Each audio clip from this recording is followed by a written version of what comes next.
Hello guys, ang daming ganap this past few weeks. So ngayon lang uli ako nakapag live, and I would like to thank Sir Jericho for inviting me to be one of the resource speakers sa Kolehiyo ng Lungsod ng Batangas, and also Sir Michael of National Teachers College for inviting me as one of their judges sa recent event nila, no?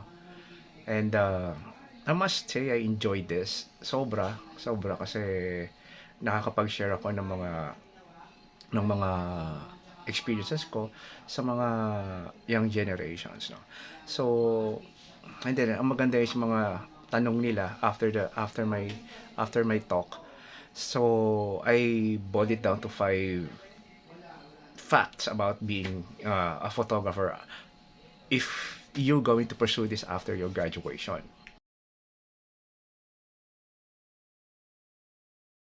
Competition is very brutal. When I say brutal, talagang anlupit kasi bagsakan ng presyo. Talent fee ninyo, nakasalalay dito. So, ako hindi ko siya ina-advise kasi once na binaba mo yung pag sobrang baba na nung ano mo na to the point na konting-konti na lang yung kikitain mo, hindi na siya makakatulong sa'yo. Kasi ang iisipin ng tao is hindi rin ganun kaganda yung quality ng gawa mo. So remember, you're also building your brand. So, dapat you have to consider yung quality ng work mo, yung mga gastos mo, expenses mo to deliver the quality your client is expecting from you. So, yun. So, walang katumbas na mababang halaga para doon, no? Tsaka yung pinaka-importante, yung effort na at yung oras na nilaan mo para doon sa project na yon. So ako hindi ko ina-advise yun, pero it's happening na talagang bagsakan ng presyo. Kung hindi man sa presyo, padamihan tayo ng mga freebies na ibinibigay. Which, yung dalawa, which yung freebies naman na binibigay natin, let's face it, ano din yan gagastosan din natin yan. Hindi yan talaga free. No, it's either tanggalin mo lang sa cost mo, or yun, i-add mo siya. O kaya ano siya, bibigyan mo talaga siya ng free. So, pag-isipan natin mabuti bago tayo magbigay ng presyo, o bago tayo lumaban sa ibang against other photographers, no, na nagbigay, no. Kaya ako pagka ganun na may mga quotations, lalo na pagka graduation, hindi na lang ako nagbibigay ng quote ko. If they really want me, fine. Pero yung gagamitin lang yung quote na ibinigay mo para saluhin ng iba na prefer nila photographers. So, ang daming ganun. Ang daming ganun. So, ayoko maging ganun. So, basta kung gusto ako, sige. Pero kung hindi, okay lang din. Move on. So, they're not my market, as I say. If they cannot afford you, they are not your market. No? And, yun lang.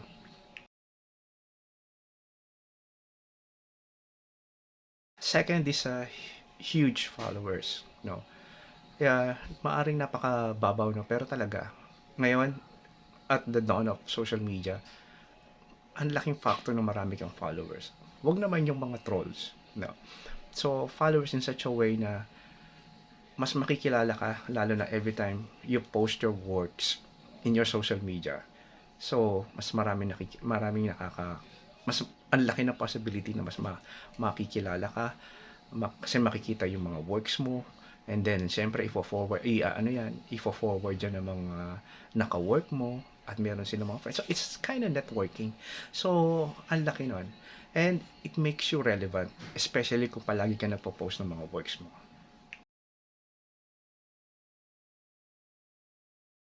Magastos yung photography. Hindi yung akala mo na kapag meron ka ng camera, yun na.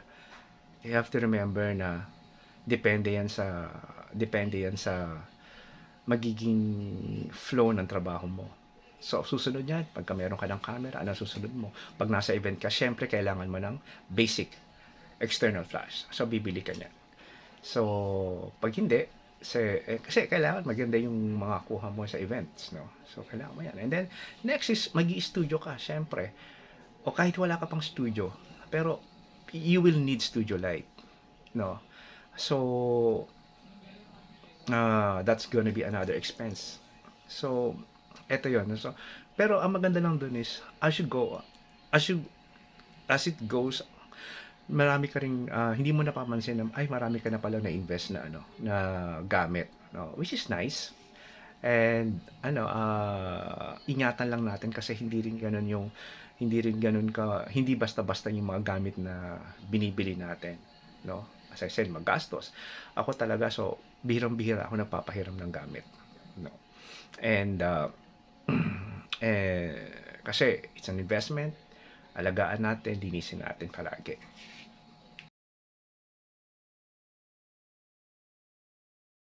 Isang ayoko na ano na nangyayari ngayon, no, na parang kino-compare tayo sa cellphone, na ang rason nila kung bakit ayaw nila magpa-picture sa ating mga professional photographers is kasi kaya naman ng camera eh, 'di ba? Lalo ni mga business establishments na na ito nangyayari din to sa mga mga known companies na nagtitipid, na sinasabi na hindi, okay na yan, may cellphone naman kami, kaya na dadaanin na lang sa edit. So yun yung isang natin, isang isa sa mga challenges na mai-encounter natin. Nakaka-insulto, no? Yung kailangan i-explain, no, bakit yung bakit mas better pa rin ng mag-hire ng photographer kaysa sa gamitin mo lang yung camera mo. So yun yung hindi naiintindihan ng mga tao eh.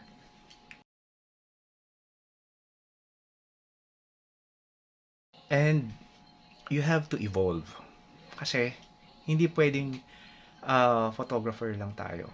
Sa sobrang laki ng competitions ngayon, dapat marami kang alam. Hindi, not necessarily na dapat pag-aralan mo kung hindi mo naman talaga gusto. Pero kasi ako, from a photographer, eventually nag-evolve ako to doing graphic design. Naging graphic designer ako, graphic artist ako. Not because I want to, not because kailangan, but because it's also what I want. Kasi as you go along the way being a photographer, nadidevelop yung utak mo how to generate images na gusto mong mangyari, especially kung gagawa ka na isang photo shoot. So andun yung gusto mong may ganitong props, gusto mo may ganitong mga elemento. So hindi mo alam, nagiging production design ka rin pala. So minsan after that, gusto mo, hindi ka pa rin masatisfy sa mga images mo, ina-animate mo sila, ginagawa mo siyang digital art, you do digital painting. So you grow. So um, in such a way na nade-develop yung mata mo, yung skills mo, your creativity mo. So that's very important, no? Okay lang yun, so that we can do a lot of things, na hindi lang tayo photographer, pwede rin tayong ma-hire as graphic designers, graphic artists, or production designers. So, or art director. So, again, these are my top 5 facts na ma-encounter mo when you decide to pursue a career in photography. Sana nakatulong.